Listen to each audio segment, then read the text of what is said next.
ಈ ಬಾಲಕೃಷ್ಣ ಅಂದ್ರೆ ನಂಗೆ ಸ್ವಲ್ಪ ಭಯ.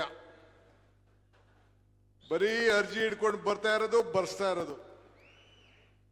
ಈಗ ನೋಡಿ, ಎಲ್ಲರಿಗೂ ಒಂದು ಗದೆ ಕೊಟ್ಬಿಟ್ಟು ಒಂದು ಊನರ್ ಹಾಕ್ಬಿಟ್ಟು ಒಂದೊಂದು ಅರ್ಜಿ ಹಾಕೊಂಡು ಡಿಮ್ಯಾಂಡ್ ಹಾಕೊಂಡು ಇಡ್ತಾ ಇದ್ದಾರೆ.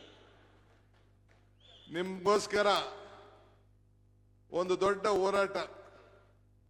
ಈ ನಮ್ಮ ಕಡೆ ನನ್ನ ಬಂಡೆ ಅಂತ ಕರೀತಾರೆ, ನಾನೆಲ್ಲ ಬಂಡೆ, ಕೆಂಪು ಬಂಡೆ ಈ ಬಾಲಕೃಷ್ಣ. ಬಂದು ಕೂತ್ಕೊಂಡು ಗಟ್ಟಿಯಾಗಿ ಬಂಡೆ ತರ ಕೂತ್ಕೊಂಡು ಕೆಲಸ ಮಾಡಿಸಿ ಕ್ಷೇತ್ರದ ಜನತೆ ಋಣ ತೀರಿಸಬೇಕು ಅಂತೇಳಿ ಯಾವಾಗಲೂ ಕೂಡ, ಯಾವಾಗ ಬಂದರೂ ಕೂಡ ಕ್ಷೇತ್ರದ ಕೆಲಸದ ಬಗ್ಗೆ ಅಪಾರವಾದಂತ ಕಾಳಜಿಯನ್ನು ಇಟ್ಕೊಂಡು ಇವತ್ತು ನಿಮ್ಮ ಸೇವೆಯನ್ನ ಮಾಡ್ತಾ ಇದ್ದಾರೆ. ನನಗೆ ಇವ್ರ ಸನ್ಮಾನನೂ ಬೇಡ, ಇವ್ರ ಹೂನಾರನೂ ಬೇಡ, ಇವ್ರ ಗದೆನೂ ಬೇಡ. ಮಾಗಡಿ ಕ್ಷೇತ್ರ ಜನತೆಗೆ ನಾನು ಕೇಳೋದು, ಇವ್ರನ್ನ ಎಷ್ಟು ಅಂತರದಿಂದ ಗೆಲ್ಸಿದ್ರಿ, ಅದಕ್ಕಿನ್ನ ಹೆಚ್ಚು ಅಂತರದಿಂದ ನೀವು 2028ರಲ್ಲಿ ಗೆಲ್ಲಿಸಿದಾಗ ಮಾತ್ರ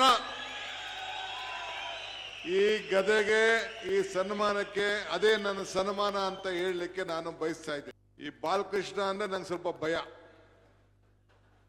ಬರೀ ಅರ್ಜಿ ಹಿಡ್ಕೊಂಡು ಬರ್ಸ್ತಾ ಇರೋದು.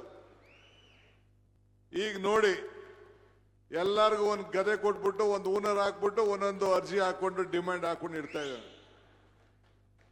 ನಿಮ್ಗೋಸ್ಕರ ಒಂದು ದೊಡ್ಡ ಹೋರಾಟ. ಈ ನಮ್ಮ ಕಡೆ ನನ್ನ ಬಂಡೆ ಅಂತ ಕರೀತಾರೆ, ನಾನೆಲ್ಲ ಬಂಡೆ, ಕೆಂಪು ಬಂಡೆ ಈ ಬಾಲಕೃಷ್ಣ. ಬಂದು ಕೂತ್ಕೊಂಡು ಗಟ್ಟಿಯಾಗಿ ಬಂಡೆ ತರ ಕೂತ್ಕೊಂಡು ಕೆಲಸ ಮಾಡಿಸಿ ಕ್ಷೇತ್ರದ ಜನತೆ ಋಣ ತೀರಿಸಬೇಕು ಅಂತೇಳಿ ಯಾವಾಗಲೂ ಕೂಡ, ಯಾವಾಗ ಬಂದರೂ ಕೂಡ ಕ್ಷೇತ್ರದ ಕೆಲಸದ ಬಗ್ಗೆ ಅಪಾರವಾದಂತ ಕಾಳಜಿಯನ್ನು ಇಟ್ಕೊಂಡು ಇವತ್ತು ನಿಮ್ಮ ಸೇವೆಯನ್ನ ಮಾಡ್ತಾ ಇದ್ದಾರೆ. ನನಗೆ ಇವ್ರ ಸನ್ಮಾನನೂ ಬೇಡ, ಇವ್ರ ಹೂನಾರನೂ ಬೇಡ, ಇವ್ರ ಗದೆನೂ ಬೇಡ.